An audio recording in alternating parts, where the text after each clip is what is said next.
खुद में खुश रहना सीखो। पूरी जानकारी के लिए कहानी को पूरा सुने। चलिए कहानी को शुरू करते हैं।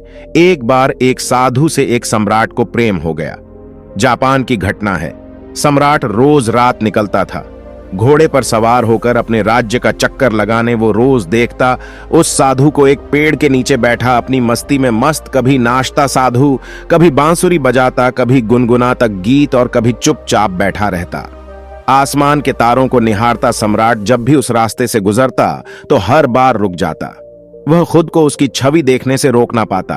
कुछ क्षण वहीं खड़ा होकर उसकी मस्ती को छकता और फिर अपने घोड़े पर सवार होकर वहां से चला जाता हूं। धीरे धीरे सम्राट को इतना रस हो गया उस साधु में कि समय का बीत जाता उसे पता ही नहीं चलता। वह खड़ा रहता दूर चुपचाप एक झाड़ी के पीछे उस साधु की मस्ती को देखता परखता। मस्ती भी ऐसी थी कि खुद भी मस्त होकर महल वापस लौटता। अब तो यह उसका रोज का काम हो गया था, लेकिन एक दिन इतना मोह हो गया कि जाकर साधु के चरणों में गिर पड़ा और बोला, महाराज अभी यहां और न रहने दूंगा। बारिश का मौसम करीब आ गया है। ये एक वृक्ष है। आप बारिश में इस वृक्ष के नीचे महल चलकर मुझ पर कृपा करो। मुझे अपनी सेवा का अवसर दो। यह सुनते ही वह साधु तोड़कर खड़ा हो गया। अपनी झोली उठा ली और कहा, चलो। यह देखकर सम्राट को बड़ा आश्चर्य हुआ। सम्राट कह तो रहा था कि महल चलो, लेकिन उसे प्रसन्नता होती है सुनकर जब साधु कहता कि कौन सा महल, कैसा महल, हम जहां हैं वहीं खुश हैं। महलों वगैरह में नहीं जाते। हमने तो कपड़ों, गहनों इत्यादि का त्याग कर दिया है और तुम हमें वहीं ले जा रहे हो। सम्राट के मन में तो साधु से यह शब्द सुनने की अपेक्षा थी। अगर साधु ने यह सब कहा होता तो सम्राट उसके चरणों में गिरकर थोड़ी और गिनती कर लेता, लेकिन साधु एक बार में ही चलने को तैयार हो गया तो इससे सम्राट थोड़ा सदमे में आ गया। वह सोचने लगा कि कहीं मैंने कोई गलती तो नहीं कर दी, कहीं इस आदमी ने मेरे साथ कोई चालबाजी तो नहीं की। यह कोई महल में घुसने की तरकीब तो नहीं है कि यहां बैठकर बांसुरी बजाता रहा, बजाता ही रहा जब तक कि मैं इस पर मोहित नहीं हो गया। कहीं ये मेरे ऊपर जाल तो नहीं फेंक रहा था, कहीं ये सिर्फ काटा ही तो नहीं था। मछली को फांसने का मूर्ख हूं मैं जो इस चक्कर में पड़ गया, अब तो कुछ बोल भी नहीं सकता। इसने एक मौका भी तो ना दिया बोलने का। इसने एक बार यह भी तो ना कहा कि नहीं नहीं, मैं यहां बहुत मजे में हूं, क्या गर्मी, क्या बरसात, हमारे लिए सब एक है। सम्राट ने साधु की तरफ देखते हुए मन ही मन सोचा, क्या साधु है? ये आराम की बात आते ही तुरंत मान गया। सम्राट के मन से साधु के प्रति सारा सम्मान ही खत्म हो गया। सम्राट ये सब सोच रहा था कि तब तक वह साधु सम्राट के घोड़े पर चढ़कर बैठ गया। सम्राट को जिंदगी में पहली बार पैदल चलना पड़ा, जबकि वह साधु बड़े आनंद से घोड़े पर बैठकर जा रहा था। सम्राट के दिल को बड़ी चोट लगी। उन्हें मन ही मन खुद को कोसने लगा कि यह तो मैंने बहुत जल्दबाजी कर दी, बहुत बड़ी गलती हो गई मुझसे इस साधु को पहचानने में। लेकिन अब सम्राट अपनी बात से पलट भी नहीं सकता था। अपनी जबान का पक्का जो था, सम्राट ने मन ही मन खुद से कहा, अब ये पड़ा रहेगा। महल में इतने सारे फालतू लोग पढ़े हैं और अब ये भी पड़ा रहेगा। लेकिन अब सम्राट के मन से उस साधु के लिए प्रेम और सम्मान पूरी तरह से नष्ट हो चुका था। साधु तो महल में जाकर आराम से रहने लगा, लेकिन सम्राट की समस्या दिन प्रतिदिन बढ़ने लगी, क्योंकि वह साधु बड़ी मस्ती और आनंद में रहता था। सम्राट को साधु से ईर्ष्या होने लगी। जब यही साधु जंगल के वृक्ष के नीचे मस्त रहता था तो सम्राट के मन में उसके लिए आदर पैदा होता था कि वह कैसा गजब का त्यागी है, कुछ नहीं है फिर भी कितना खुश है। साधु वृक्ष के नीचे भी बांसुरी बजाता था और महल में भी वह बांसुरी बजाता था। बस फर्क कितना था, यहां वे मखमल के गद्दों में बैठकर बंसी बजाता था, यहां तो छाती पर सांप लौट जाते थे। सम्राट ये सब देखकर सोचने लगा कि कैसा आदमी मैं उठा लाया, ये कोई साधु है। सम्राट से भी ज्यादा शानो शौकत के साथ वे रहता था। सम्राट को तो कुछ चिंता फिक्र भी थी। आखिर उसका साम्राज्य, परिवार, धन दौलत सभी कुछ था। सैकड़ों चिंताएं थीं उसे, लेकिन उस साधु को तो कोई चिंता ही ना थी। वो बांसुरी बजाए, नाचें, गाएं, अच्छा भोजन करें, अच्छे कपड़े पहने। 6 महीने तक किसी तरह सम्राट ने उसे बर्दाश्त किया, लेकिन बात बढ़ती चली गई, सहन के बाहर हो गई। तो एक दिन सम्राट ने साधु से बोल ही दिया, महाराज एक प्रश्न पूछना था। अब मुझमें और आपने क्या फर्क है? साधु ने कहा। फर्क जानना चाहते हो? सम्राट ने कहा। जी महाराज, साधु ने कहा। तुम 6 महीने क्यों फालतू परेशान रहे? यह प्रश्न तुम्हें उसी समय पूछ लेना चाहिए था जब मैं तुम्हारे घोड़े पर बैठा था, क्योंकि मैंने तो देख ही लिया था कि यह प्रश्न तुम्हारे मन में उसी वक्त उठ गया था जब मैं झोला उठाकर राजी हुआ था। तुम्हारे साथ आने को मैंने उसी समय तुम्हारा चेहरा पढ़ लिया था। यह प्रश्न तो उसी समय तुम्हारे अंदर था। अरे मूर्ख, तूने 6 महीने तक बेवजह अपनी छाती क्यों जलाई?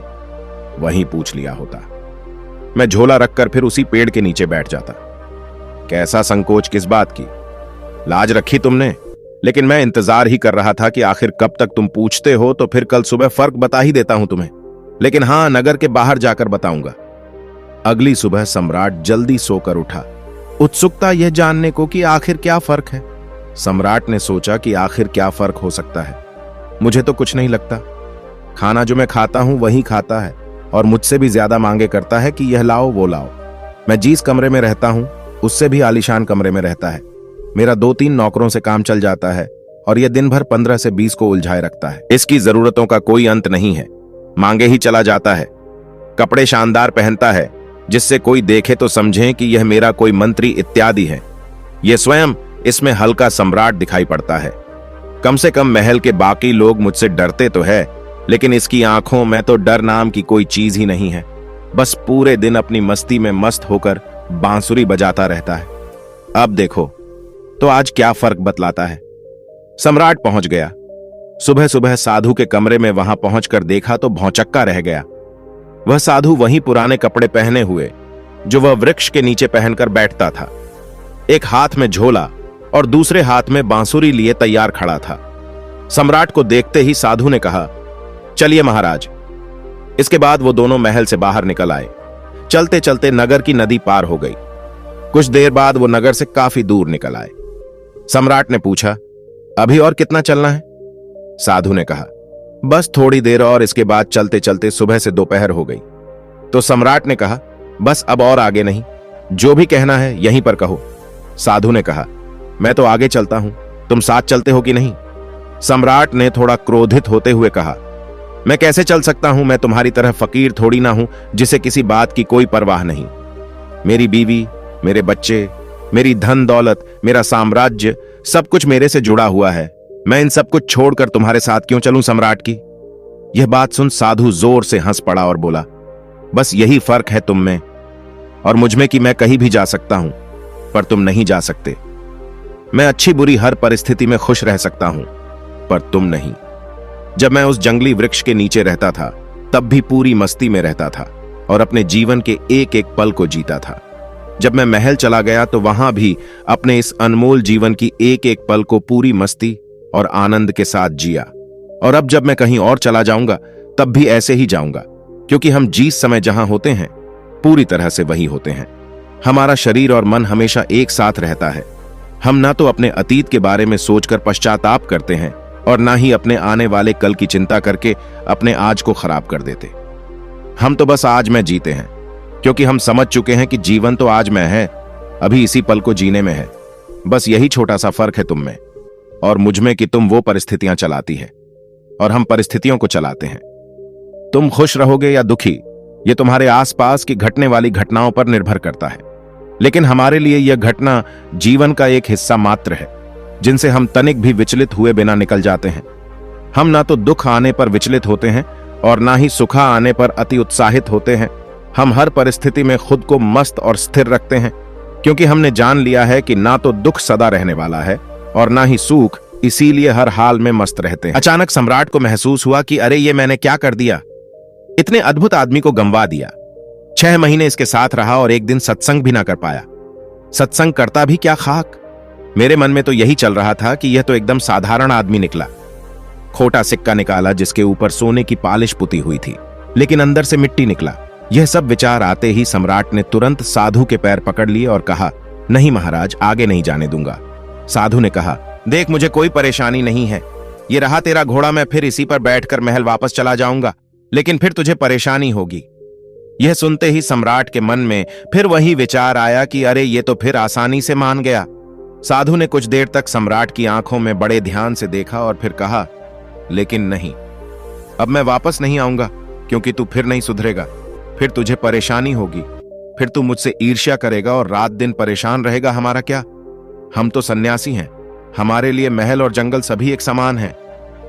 हमें कोई समस्या नहीं है, क्योंकि जिसे समस्या है वे सन्यासी ही नहीं है। मेरी बांसुरी जैसे महल में बजती थी, वैसे ही जंगल में भी बजेगी और बजती ही रहेगी।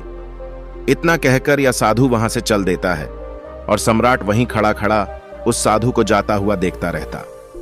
दोस्तों, इस कहानी से दो बातें सीखने को मिलती हैं। पहली कि इंसान किसी भी चीज की इज्जत तभी तक करता है जब तक वो ही चीज उसके पास नहीं होती। फिर वस्तु या इंसान मिल जाने के बाद व्यक्ति उसे उचित सम्मान देना बंद कर देता है, और फिर उसे अपने इस गलती का एहसास तब होता है जब वह वस्तु या इंसान उसके जीवन से चला जाता है। जैसे उस सम्राट को, वैसा तो तब तक बहुत त्यागी और महान प्रतीत हो रहा था जब तक वे जंगल में रहता था, लेकिन जैसे ही वह सम्राट के साथ उसके महल चला गया, सम्राट उसे बुरा समझने लगा और उससे पीछा छुड़ाने का प्रयास करने लगा। लेकिन फिर वही साधु उससे दूर चला गया तो फिर वह सम्राट को उपयोगी प्रतीत होने लगा। इसीलिए किसी भी व्यक्ति को बहुत ही सोच समझकर अपनाओ, लेकिन जब अपनाओ तो उसे ठुकराओ मत। दूसरी सीख, परिस्थिति चाहे जैसी भी हो, हर हाल में मस्त रहो। ठीक उस साधु की भांति जो जंगल में भी उतनी ही मस्ती के साथ रहता था जितनी मस्ती से वो महल में रहता था। सुख और दुख के प्रति समान भाव रखना ही जीवन जीने का सही तरीका है। यही बात श्री भगवद गीता में भी कही गई है, और गौतम बुद्ध ने भी अपने उपदेशों में यही कहा है कि अतीत के लिए पश्चाताप मत करो, भविष्य की चिंता मत करो, केवल वर्तमान के हर पल को पूरी जागरूकता और आनंद के साथ जियो, तभी तुम्हारा जीवन खुशी और शांति से भर पाएगा। दोस्तों, आशा करता हूं कि आपको यह कहानी पसंद आई होगी और इस वीडियो से काफी कुछ सीखने को मिला होगा। वीडियो कैसी लगी कमेंट में जरूर बताएं, वीडियो को लाइक करें और हमारे YouTube चैनल को सब्सक्राइब जरूर करें। धन्यवाद।